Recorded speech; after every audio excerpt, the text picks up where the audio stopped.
안녕하세요. DK입니다. 오늘은 인수분해의 마지막이며 다항식의 연산의 마지막인 고차식의 인수분해를 보겠습니다. 고차식은 3차 이상의 식을 말합니다. 2차식까지는 화면의 공식으로 인수분해가 가능합니다. 또 인수분해가 되는지 안 되는지 확인도 가능합니다. 예를 들어 화면의 식을 보면 곱해서 1이 되는 정수는 1 곱하기 1만 되는데 이 두 수의 덧셈으로는 2를 만들 수 없습니다. 그래서 인수분해가 안 된다는 것을 알 수 있습니다. 하지만 3차식 이상의 고차식은 인수분해도 쉽지 않고 인수분해가 되는지 확인하기도 어렵습니다. 그래서 고차식은 별도의 인수분해 방법을 쓰는데 그것은 인수정리와 조립제법을 이용하는 것입니다. 고차식의 인수분해는 다음과 같은 원리를 이용합니다. 인수정리는 나누는 식이 1차식이고 나머지가 없는 경우에 사용합니다. 따라서 나눗셈식 a는 bq 플러스 r에서 b는 x-알파, 나머지는 생략하고 쓸 수 있습니다. 인수정리는 인수인 x-알파를 찾는 과정이라 보면 됩니다. 조립제법으로 b가 1차식일 때 목을 구할 수 있습니다. 인수정리에서 x-알파로 나눴다고 생각하면 qx를 구할 수 있습니다. 예를 들어 처음 다항식 ax가 3차식이면 qx는 2차식이 됩니다. 조립제법으로 qx를 찾고 qx에는 인수분해 공식을 사용합니다. 처음 다항식 ax가 4차식이면 qx는 3차식이라 인수분해 공식을 바로 쓸 수 없습니다. 그러면 어떻게 해야 할까요? qx를 좌변에 놓고 다시 한번 인수정리와 조립제법을 사용합니다. 여기서 베타와 q'x는 원래식과 구분하기 위해 적은 것입니다. 여기서 qx는 3차식이고 q'x는 2차식이므로 q'x의 인수분해 공식을 사용할 수 있습니다. 즉, 처음 다항식이 4차식인 경우 인수정리와 조립제법을 2번 적용하면 됩니다. 익숙해지면 한 번에 2개의 인수를 찾고 조립제법을 연달아 사용해 q'x를 바로 구할 수 있습니다. 이렇게 인수정리와 조립제법을 이용하면 처음 다항식 ax를 인수분해할 수 있습니다. 이것이 인수정리와 조립제법을 이용한 인수분해 방법입니다. 이것을 정리한 고차식의 인수분해 방법은 다음과 같습니다. 우선 다항식의 x값 대신 1, -1, 2, -2 등 간단한 수를 대입해 식이 0이 되는 x값을 찾습니다. 이것으로 인수 x-알파를 찾을 수 있습니다. 이렇게 찾은 알파 값으로 조립제법을 이용해 목을 구합니다. 앞에서 구한 x-알파와 목을 곱해 원래식을 인수분해하고 목으로 나온 식이 계속해서 인수분해가 되는지 확인하여 인수분해가 되면 계속하고 더 이상 되지 않으면 답으로 적으면 됩니다. 다음 예제를 보겠습니다. 주어진 식은 3차식입니다. 우선 대입해서 0이 되는 값을 찾기 위해 x에 1을 대입해 보겠습니다. 그 결과 값은 11로 0이 아니죠. 그럼 다른 수로 -1을 대입해 보겠습니다. 대입한 결과 0이 되는 것을 확인했습니다. 그러면 x-알파식의 알파 값은 -1이고 인수는 x 플러스 1입니다. 이제 x 플러스 1로 나눴다고 생각해 조립제법에 적용하면 다음과 같이 몫이 x의 제곱 마이너스 x 마이너스 6이고 나머지가 0인 것을 볼 수 있습니다. 여기서 나머지가 0이 아니라면 인수정리로 찾은 알파 값 -1이 잘못된 것이겠죠. 이제 인수정리로 찾은 인수 x 플러스 1과 조립제법으로 찾은 몫을 곱해주면 다음과 같이 인수분해를 할 수 있습니다. 목으로 찾은 2차식이 아직 인수분해가 되는 것을 볼 수 있죠. 이 2차식을 한 번 더 인수분해해서 최종 답을 얻습니다. 여기서 질문을 하나 하겠습니다. 인수정리를 쓰기 위해 적당한 수를 찾아야 하는데 그냥 간단한 수를 무작위로 넣어봐야 할까요?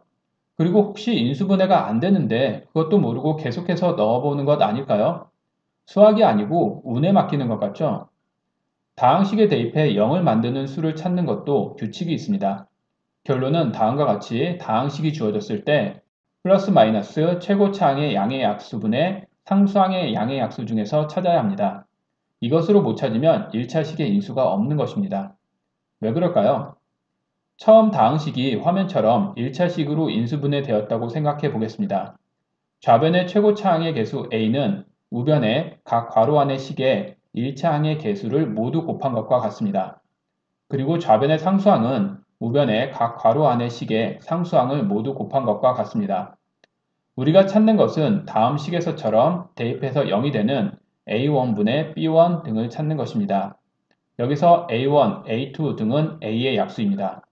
그리고 B1, B2 등은 B의 약수입니다. 그러니 우리가 찾는 A1분의 B1 등은 최고차항의 약수분의 상수항의 약수이고 부호는 플러스일 수도 마이너스일 수도 있기 때문에 앞에 플러스 마이너스를 붙였습니다. 이것을 이용한 예시로 4차식의 인수분해를 보겠습니다. 최고차항의 개수가 2이고 상수항이 1이므로 대입할 수 있는 수는 플러스 1, 마이너스 1, 플러스 2분의 1, 마이너스 2분의 1 4가지입니다. 이것으로 안되면 인수분해가 안되는 것입니다. 우선 제일 간단한 2를 식에 대입해 보겠습니다. 결과로 6이 나와 사용할 수 없네요. 다음으로 마이너스 2를 대입해 보겠습니다. 이번에는 0이 나왔네요. 그러면 x 플러스 1을 인수로 갖습니다. 여기서 바로 조립제법을 쓸 수 있지만 몫이 3차식으로 나올 테니 다시 인수정리와 조립제법을 써야 합니다. 그래서 바로 다음 인수를 찾아보겠습니다. 이번에는 2분의 1을 대입해 보겠습니다. 이번에도 0이 나왔네요.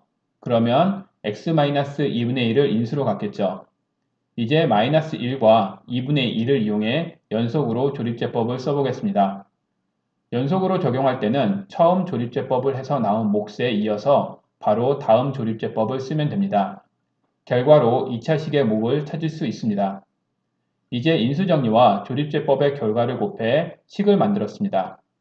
2차식에서 모든 항이 2가 있으므로 이것으로 바로 앞에 괄호에 곱해주면 분수 2분의 1이 사라지겠죠. 최종 결과는 다음 식과 같습니다. 이상으로 인수분해를 포함한 다항식의 나눗셈을 모두 봤습니다. 이제 다항식을 마치며 지금까지 배운 내용을 정리해 보겠습니다.